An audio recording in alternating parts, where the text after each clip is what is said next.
আসসালামু আলাইকুম ওয়া রাহমাতুল্লাহি ওয়া বারাকাতুহু।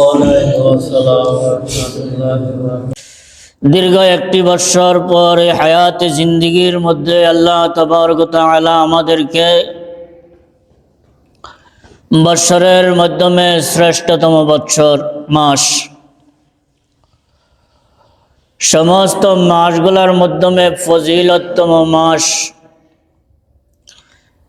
যে মাসের ব্যাপারে আল্লাহ তাবারক ওয়া তাআলা নিজেই বর্ণনা করেছেন, শাহরু রমাদান আল্লাযী, এই সেই মাস যে মাসটা হলো অত্যন্ত মুবারকতম মাস, অত্যন্ত পবিত্রতম মাস, অত্যন্ত বরকততম মাস, অত্যন্ত ফজিলততম মাস। যেই মাসটির নাম হলো, সকলে জবান খুলে বলি, মাসটির নাম মাহে রমাদান, রমাদানুল মুবারক। যেই মাসটির আল্লাহ তাবারক ওয়া তাআলা নিজেই বলেছেন, কুরআনুল কারীমের একখানা হরফ যদি কেউ জবান দিয়া উচ্চারণ করে, বুঝে হোক না বুঝে হোক, ইচ্ছায় হোক অনিচ্ছাকৃতভাবেই হোক, ওযু অবস্থায় হোক ওযু ব্যতীতই হোক, যদি কেউ কুরআনুল কারীমের একটি শব্দ, একটি বাক্য, একটি লফজ জবান দিয়া উচ্চারণ করে, সরদারে দুজাহান নবী মুহাম্মদুর রাসূলুল্লাহ সাল্লাল্লাহু আলাইহি সাল্লাম হাদিস শরীফের মধ্যে বলেছেন, যেই জবান দিয়া উচ্চারণ করলো, এই লোকটার আমলনামার মাধ্যমে অন্তত পক্ষে 10টি সওয়াব আমলনামার মধ্যে লিপিবদ্ধ করে দেওয়া হবে।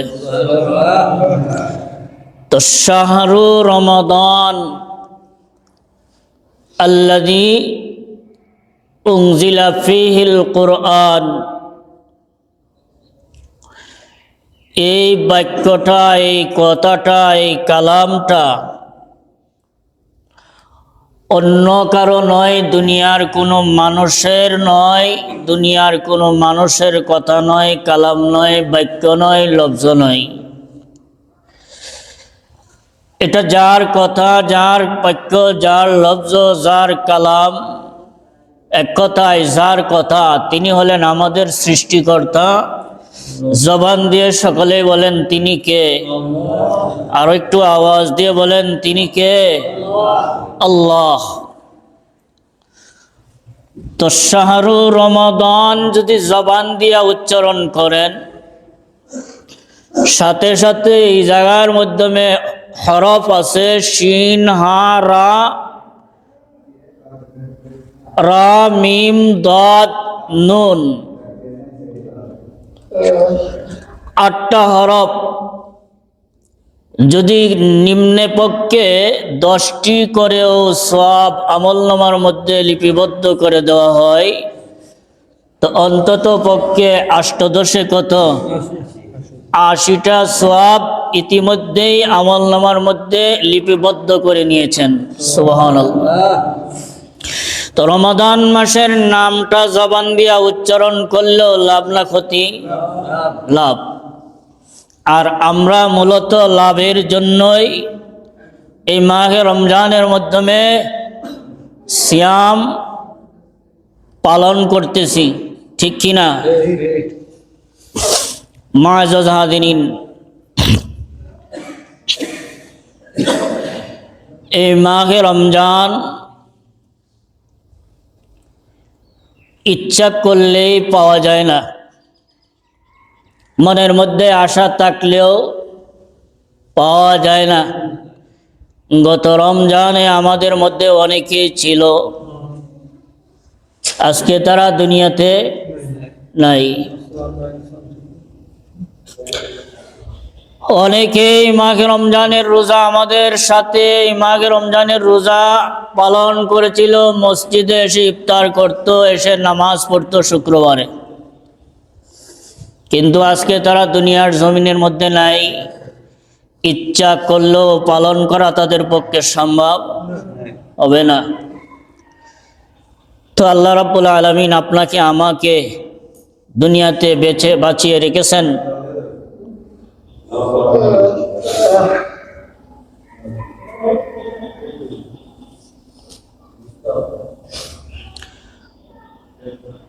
আল্লাহ আমাদেরকে বাঁচিয়ে রেখেছেন, এটা আল্লাহর মেহেরবানি, আল্লাহর দয়া। আল্লাহর দয়া ছাড়া আমাদের কদম বাড়ানো কারো পক্ষে সম্ভব। চিন্তাশীলদের জন্য চিন্তা, যাদের অন্তরে চিন্তা নাই তাদের জন্য কিছুই না। মনে মনে ভাবতেছি আরো কত রমজান আসবে, আরো কত রমজান পাবো, এই মাঘে রমজানের রোজা রাখতে পারবো, এই আশা ভরসা অনেকের অন্তরের মাধ্যমে আছে। হইতে পারে আজকে এই মাঘে রমজানের রোজা শুক্রবারে আপনাদের সামনে বয়ান দিতেছি, সামনে শুক্রবার হয়তোবা আর বয়ান দেওয়ার তৌফিক আল্লাহ আমাকে নাও দিতে। মরক্কোর ইমাম সাহেব আপনারা অনেকেই দেখেছেন, মসজিদের মিম্বরের মাধ্যমে দাঁড়াইয়া খতিব সাহেব বয়ান দিচ্ছেন। বয়ান দেওয়া অবস্থায় আস্তে আস্তে কথা ছোট হয়ে আসতেছে। হঠাৎ করে আঙ্গুলের ইশারায় আশহাদু আল্লাহ ইলাহা ইল্লাল্লাহ ওয়াহদাহু লা শারীকা লাহু পড়তে পড়তে মিম্বরের মধ্যে ডলে পড়ল। এমতো অবস্থায় উনি মৃত্যুবরণ করলেন। সুবহানাল্লাহ। তো হায়াত, মৌত, রিজিক সবকিছুর মালিক কে? আল্লাহ। সুতরাং গাফলতি না করি। এটা বরকতময় মাস, ফজিলতময় মাস। মুআজ্জাজ হাজিরিন, অত্যন্ত গুরুত্বপূর্ণ মাস। এই মাসের মধ্যে আমি বহুবার বলেছি, খানায়ে কাবার দিকে তাকাইলেই আল্লাহ 120 রহমত বান্দার আমলনামার মধ্যে লিপিবদ্ধ করে দেয়। খানায়ে কাবার হেরামের মাধ্যমে যাইয়া কেউ নামাজ আদায় করলে 1 রাকাতে 1 লক্ষ রাকাতের সওয়াব আমলনামার মধ্যে লিপিবদ্ধ করে দেয়। তো যেই জায়গার মাধ্যমে ফজিলত বেশি, ওই জায়গায় গুনাহ করলে গুনাহটাও কি হয়? বেশি। মাঘে রমজানের মাধ্যমে সওয়াব বেশি, ফজিলত বেশি, সুতরাং গুনাহ করলে গুনাহও বেশি। এই জন্য সাবধান।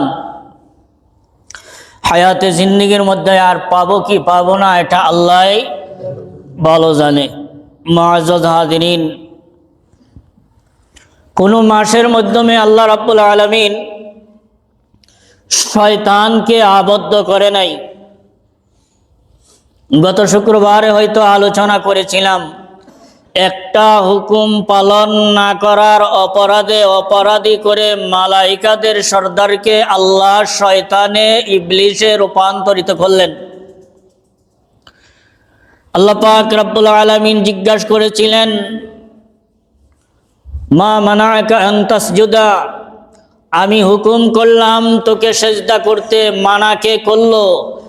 যুক্তি উপস্থাপন করেছিল, আনা খায়রুম মিনহু, আমি তার চেয়ে উত্তম। খালাকতাহু মিন নারি, খালাকতানি মিন নার, খালাকতাহু মিন নারি ওয়া খালাকতাহু মিন তিন, আমাকে সৃষ্টি করা হয়েছে আগুন থেকে, তাকে সৃষ্টি করা হয়েছে মাটি থেকে। মাটির খাসলত হলো নিচের দিকে যাওয়া, আর আমার খাসলত হলো উপরের দিকে যাওয়া। সুতরাং আগুন হইয়া মাটির কাছে সেজদা, অবনত, মাথা নত করা যায় না, যুক্তিতেও ধরে না। আল্লাহর একটা হুকুম অমান্য করার কারণে মালাইকাদের সর্দার বানাইলেন যেই আল্লাহ, এই আল্লাহ তাকে আবার কি বানাইলেন? বলেন না, কি বানাইলেন? শয়তান বানাইলেন, অভিশপ্ত বানাইলেন। কিয়ামত পর্যন্ত অভিশাপ, লানত আল্লাহর পক্ষ থেকে তার উপর বর্ষিত হতেই থাকবে। তো একটা হুকুম অমান্য করলেন, মালাইকাদের সর্দারকে আল্লাহ অভিশপ্ত বানাইয়া দুনিয়াতে প্রেরণ করলেন। মুআজ্জাজ হাজিরিন, আল্লাহ পাক রব্বুল আলামিন আমাদের উপরে যতগুলা আদেশ ফরজ করেছেন, এই আদেশগুলার মাধ্যমে অন্যতম আদেশ ফরজিয়ত হলো মাহে রমজানের রোজা। 5 ওয়াক্ত নামাজ পড়া কি ফরজ। যদি আল্লাহ পাক রব্বুল আলামিন অর্থের মালিক বানিয়ে থাকেন, ধন দৌলতের মালিক বানিয়ে থাকেন, তাহলে এই লোকটা যদি নেশাব পরিমাণ অর্থের মালিক হয়, এই লোকটার উপর যাকাত দেওয়া এবং হজ করা কি ফরজ। আর এই নামাজ, হজ, যাকাতের মাধ্যমে ইসলামের রুকনগুলার মাধ্যমে আরেকটি রুকন হলো মাহে রমজানের রোজা। এটাও প্রত্যেকটা মুমিন নরনারী বালিগের উপরে কি ফরজ। ইবাদত গুলার মাধ্যমে কিছু কিছু ইবাদত আছে ইবাদতে মালি, কিছু কিছু ইবাদত আছে ইবাদতে বদনি।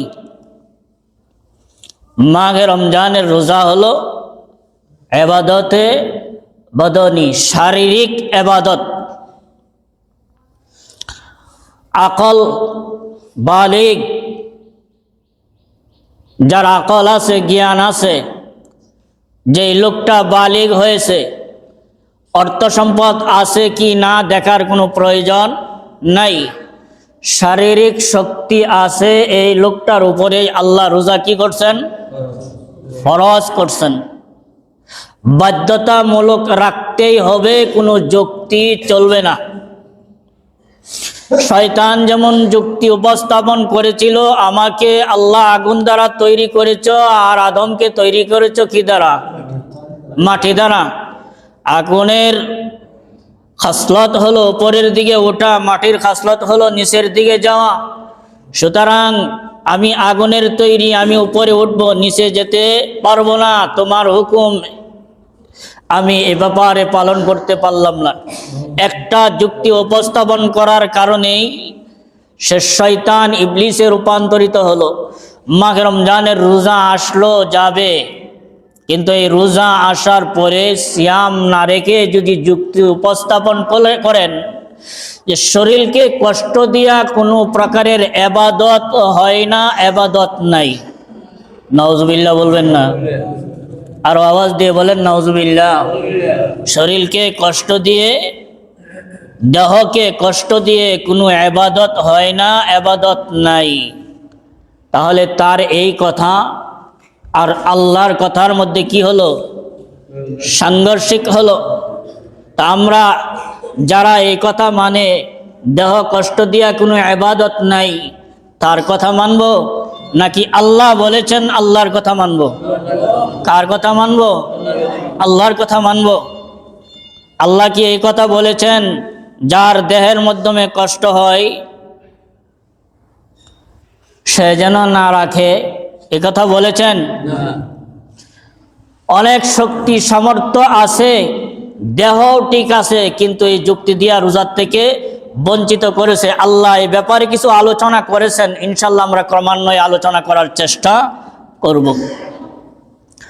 মুআজ্জাজ হাজিরিন, সুতরাং আল্লাহর হুকুম মানতে যাইয়া কোনো ধরনের যুক্তি উপস্থাপন করা যাবে না। বিনা যুক্তিতে আল্লাহর হুকুম মানাটাই একজন মুমিনের জন্য অপরিহার্য, একজন মুমিনের জন্য দায়িত্ব। মাহে রমজানের মাধ্যমে আল্লাহ পাক রব্বুল আলামিন ইরশাদ করেছেন, প্রিয় নবী মুহাম্মদুর রাসূলুল্লাহ সাল্লাল্লাহু আলাইহি ওয়াসাল্লাম, যখন মাহে রমজান আপনার আমার কাছে আসে, ইজা দাখালা রমাদান, ইজা দাখালা শাহরু রমাদান, রমাদান মাস যখন প্রবেশ করে আপনার আমার কাছে, ফুতিহাত আবওয়াবুল জান্নাহ, আল্লাহ জান্নাতের প্রত্যেকটা দরজাকে খুলে দেয়।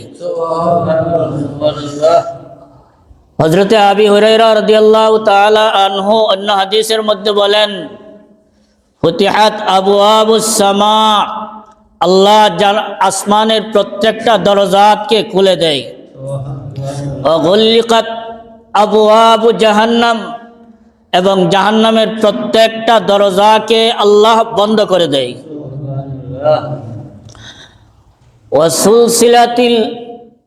ওয়াসুলসিলাতিশ শায়াতিন, অন্য হাদিসের মধ্যে বলেছেন ওয়াসুফিদাতিশ শায়াতিন, শয়তানকে আল্লাহ তাবারক ওয়া তাআলা শিকল বন্ধ করেন, শিকল দ্বারা আটকে ফেলেন। অন্য কোনো মাসের মাধ্যমে শয়তানকে আটকানো হয় না, শিকল দ্বারা বন্দী করা হয় না, কিন্তু মাহে রমজান আসলে শয়তানকে কি করেন? আবদ্ধ করেন, বন্ধ করেন, যেন মানুষকে ধোঁকা দিতে না পারে। এটা মাহে রমজানের ফজিলতের কারণে। যেমন আলোচনা করেছিলাম, শয়তান বলেছিল, ইয়া রব, এত বছর ইবাদত করলাম, একটা হুকুম অমান্য করার কারণে আপনি আমাকে আরশ থেকে তাড়িয়ে দিতেছেন, ইবলিশ বানাইলেন, অভিশপ্ত বানাইয়া প্রেরণ করতেছেন। আপনার কাছে কিছু চাওয়ার আছে, আপনি আমার এই চাহিদাগুলা পূরণ করেন। 1 নম্বরে কিয়ামত পর্যন্ত হায়াত দিতে হবে। 2 নম্বরে মানুষের শিরায় উপশিরায় আমার প্রবেশ করার অনুমতি দিতে হবে। আল্লাহ পাক রব্বুল আলামিন শয়তানকে এই পাওয়ারগুলা দিলেন। শয়তান বলল, রব্বে করিম, এই পাওয়ার যেহেতু দিয়েছো, এই ক্ষমতা যেহেতু দিয়েছো, আমি যেহেতু তোমার কাছ থেকে বিতাড়িত হলাম, তোমার কোনো মুমিন বান্দাকে, তোমার একটা বান্দাকেও আমি জান্নাতে যেতে দিব না। ধোঁকার মাধ্যমে প্রত্যেককে আমি জাহান্নামের পথে অগ্রসর করব, জাহান্নামী বানাবো। এই অঙ্গীকার কে করলেন? কথা বলেন, কে করলেন? শয়তান করলেন। কিন্তু আল্লাহ বললেন, ঠিক আছে, তবে যারা মুহসিনিন, যারা মুত্তাকিন, যারা খুদা বীরওয়ালা, যারা আল্লাহওয়ালা, আল্লাহকে অন্তরের মধ্যে স্থান দিয়া, আল্লাহর ভয় অন্তরের মধ্যে ঢুকাইয়া দুনিয়ার জমিনের মাধ্যমে জীবন পরিচালনা করে, ওদেরকে ধোঁকা দেওয়া তোর পক্ষে কখনো সম্ভব হবে না। আর এই মুত্তাকির জন্য, মুত্তাকি বানানোর জন্য, খুদা বীরওয়ালা বানানোর জন্য, পরহেজগারিতা অবলম্বনের জন্য মূলত এই মাহে রমজান আল্লাহ তাবারক ওয়া তাআলা আপনার আমার কাছে উপঢৌকন স্বরূপ প্রেরণ করেছেন। আলহামদুলিল্লাহ বলি। আল্লাহ পাক রব্বুল আলামিন বলেছেন, ইয়া আইয়ুহাল্লাযীনা আমানু, ও মুমিনেরা, কুতিবা আলাইকুমুস সিয়াম কামা কুতিবা আলাল্লাযীনা মিন ক্বাবলিকুম, মাহে রমজানের রোজা তোমাদের উপর ফরজ করেছি যেমন ভাবে তোমাদের পূর্ববর্তী গণের উপর ফরজ করেছিলাম। লাআল্লাকুম তাত্তাকুন, কেন? লাআল্লাকুম তাত্তাকুন, যেন তোমরা আল্লাহওয়ালা হতে পারো, খুদা বীরওয়ালা হয়ে যেতে পারো। তাহলে মাহে রমজানের রোজা আমাদের কাছে কেন আসলো? আল্লাহওয়ালা হওয়ার জন্য। কেন আসলো? আল্লাহওয়ালা হওয়ার জন্য, খুদা বীরওয়ালা হওয়ার জন্য। মুআজ্জাজ হাজিরিন, হযরতে আবু সাঈদ খুদরি রাদিয়াল্লাহু তাআলা আনহু থেকে বর্ণিত, প্রিয় নবী মুহাম্মদুর রাসূলুল্লাহ সাল্লাল্লাহু আলাইহি ওয়াসাল্লাম ইরশাদ করেছেন, ইয়াসুমু ইয়াওমান ফি সাবিলিল্লাহ ইল্লা বা'দাল্লাহ বিযালিকাল ইয়াওম ওয়াজহাহু আনিন নার 70 খারিকা। প্রিয় নবী মুহাম্মদুর রাসূল সাল্লাল্লাহু আলাইহি সাল্লাম ইরশাদ করেছেন, কেউ যদি আল্লাহকে সন্তুষ্টি অর্জনার্থে একদিন রোজা রাখে, কয়দিন? কেউ যদি আল্লাহর সন্তুষ্টি অর্জনার্থে রোজা রাখে, আর বিযালিকাল ইয়াওম ওয়াজহাহু আনিন নার 70 খারিকা, আল্লাহর নবী বলেছেন, একদিনের রোজার কারণে আল্লাহ তাবারক ওয়া তাআলা যে ব্যক্তি রোজা রাখলো, যে বান্দা রোজা রাখলো, যে বান্দি রোজা রাখলো, আল্লাহর সন্তুষ্টি অর্জনার্থে এই বান্দিকে আল্লাহ তাবারক ওয়া তাআলা জাহান্নাম থেকে 70 বৎসরের রাস্তা দূরবর্তী নিয়ে যান। কত বৎসরের?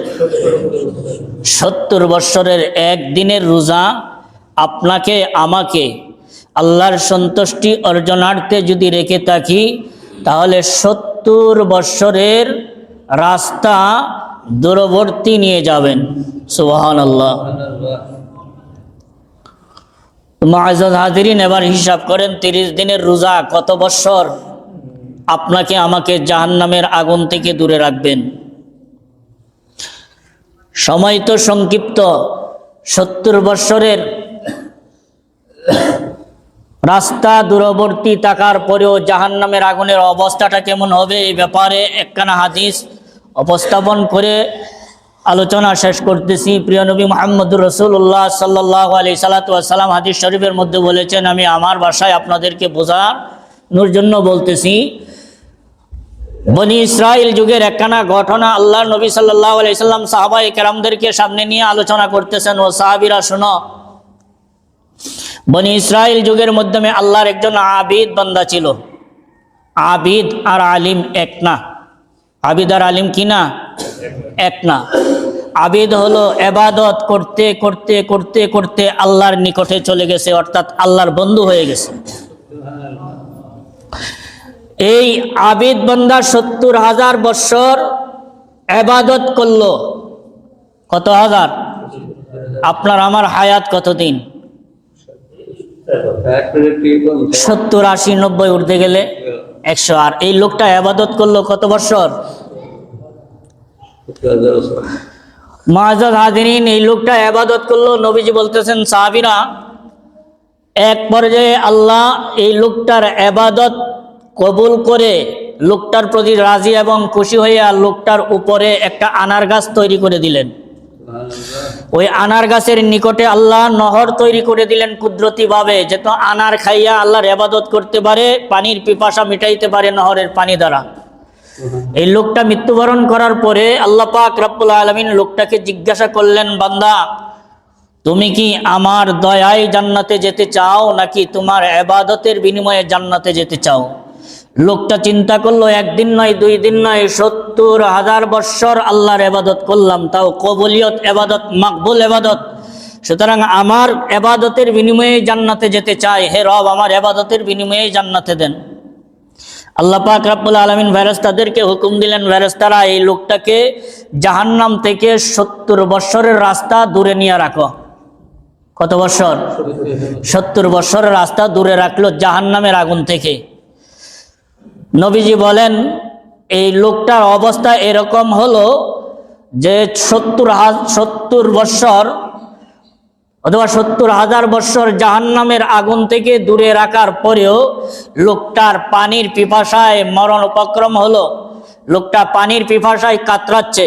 এই মুহূর্তে আল্লাহ একজন ফেরেশতা দ্বারা পানির একটা পাত্র পাঠাইলেন, যাও লোকটার কাছ দিয়ে যাও। যেহেতু পানির পিপাসা, লোকটার কাছ দিয়ে ফেরেশতা যাচ্ছে আর বলতেছে পানি। লোকটা বললেন, আমাকে পানি দাও। এবার বললেন, আপনি যদি পানি খেতে হয় 70,000 বৎসরের ইবাদত 1 গ্লাস পানির বিনিময়ে লিপিবদ্ধ করে দিতে হবে, তারপরে পানি খাওয়া যাবে। যেহেতু অবস্থা খুব খারাপ, চিন্তা ভাবনা করার সময় নাই, বললেন, ঠিক আছে, 70,000 বৎসরের ইবাদত তোমাকে দিয়ে দিলাম, 1 গ্লাস পানি আমাকে খাওয়াও। লিপিবদ্ধ করে 70,000 বৎসরের ইবাদত দিয়ে দিলেন। পানি খেলেন কয় গ্লাস? 1 গ্লাস পানি খেলেন। আল্লাহ ডাক দিয়ে নিলেন, বান্দা, এখন কি তোমার ইবাদতের বিনিময়ে জান্নাতে যেতে চাও নাকি আমার দয়ার বিনিময়ে? এখন বুঝে থাকলে বলেন তো, এই লোকটার কি আর ইবাদত আছে? আছে? কয় গ্লাস পানির বিনিময়ে 70,000 বৎসরের ইবাদত চলে গেল। জাহান্নামের থেকে কত বৎসরের দূরবর্তী রাস্তায় ছিল? 70,000 বৎসরের রাস্তায় দূরবর্তী ছিল। এরপরেও যদি জাহান্নামের আগুনের এত তাপ হয়, তাহলে জাহান্নামে যদি আপনাকে আমাকে দেয়, অবস্থাটা কি হবে? অবস্থাটা কি হবে? আলোচনা করে, ওয়াজ করে বোঝানোর মতন কাউকে কেউ সম্ভব না। এটা উপলব্ধির ব্যাপার, অনুভূতির ব্যাপার। উপলব্ধি করতে হবে, অনুভূতি অন্তরের মাধ্যমে তৈরি করতে হবে, চিন্তা করতে হবে যে অবস্থাটা কি হবে। মুআজ্জাজ হাজিরিন, আলোচনা করলে আলোচনা সামনের দিকে অগ্রসর হবে, যেহেতু শুক্রবার সময় সংক্ষিপ্ত। সুতরাং আর আলোচনা বাড়াইতে চাই না। একদিন রোজা রাখলে জাহান্নামের আগুন থেকে আপনাকে আমাকে 70 বৎসরের রাস্তা দূরবর্তী রাখবেন। 30 দিনে কত বৎসরের রাস্তা হবে একটু হিসাব মিলিয়ে নিয়েন। তারপরে আমি আল্লাহর সন্তুষ্টি অর্জনার্থে, যেহেতু আল্লাহ আমাদেরকে আপনাদেরকে এই উপঢৌকন স্বরূপ, আল্লাহ হাদিয়া স্বরূপ মাকে রমজান দিয়েছেন হায়াতে জিন্দিগির মধ্যে। হায়াতটাও আল্লাহর একটা নিয়ামত। এই হায়াত নামক নিয়ামতের মধ্যে যেহেতু মাকে রমজান আল্লাহ আপনাকে আমাকে দিয়েছেন, হায়াতে জিন্দিগির মধ্যে পেয়েছি, সুতরাং এই মাসটা অন্তত মাঘে রমজানের রোজাটা সঠিকভাবে রাখার এবং নামাজগুলা সঠিকভাবে পড়ার চেষ্টা করি। কারণ আলোচনা করলেই অন্যদিকে চলে যাবে। মাআজাজ হাজিরিন, বোঝানোর জন্য বলছি, খাওয়ালে সোয়াব আছে, সোয়াব অনেক সোয়াব। একজনকে একটা খাজুর দ্বারাও যদি আপনি ইফতার করান, তাহলে সারাদিন রোজা রেখে যেই সোয়াব পেল, আপনি একটা খাজুর দ্বারা ইফতার করালে সমপরিমাণ সোয়াব পাবেন, রসুলের হাদিস।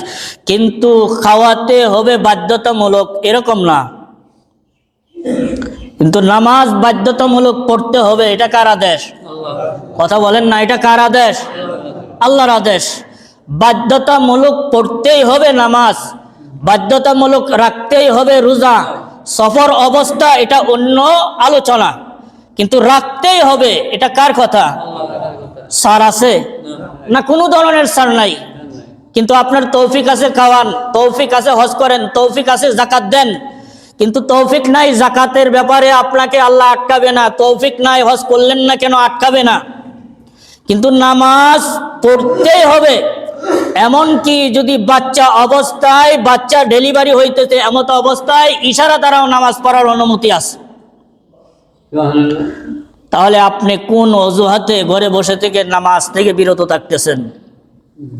একটু বোঝার চেষ্টা করেন, একটু উপলব্ধি অন্তরের মধ্যে আনেন। আল্লাহ তাবারক ওয়া তাআলা আমাদেরকে এই মাহে রমজানের প্রত্যেকটি রোজা সঠিকভাবে এবং আল্লাহর হুকুম আহকামগুলা সঠিকভাবে নবীর সুন্নাহ তরিকা অনুযায়ী রাখার তৌফিক দান করুক। সকলে বলি আমিন। ওয়া আখিরি দাওয়ানা আলহামদুলিল্লাহি রাব্বিল আলামিন। আসসালামু আলাইকুম ওয়া রাহমাতুল্লাহি ওয়া বারাকাতুহু।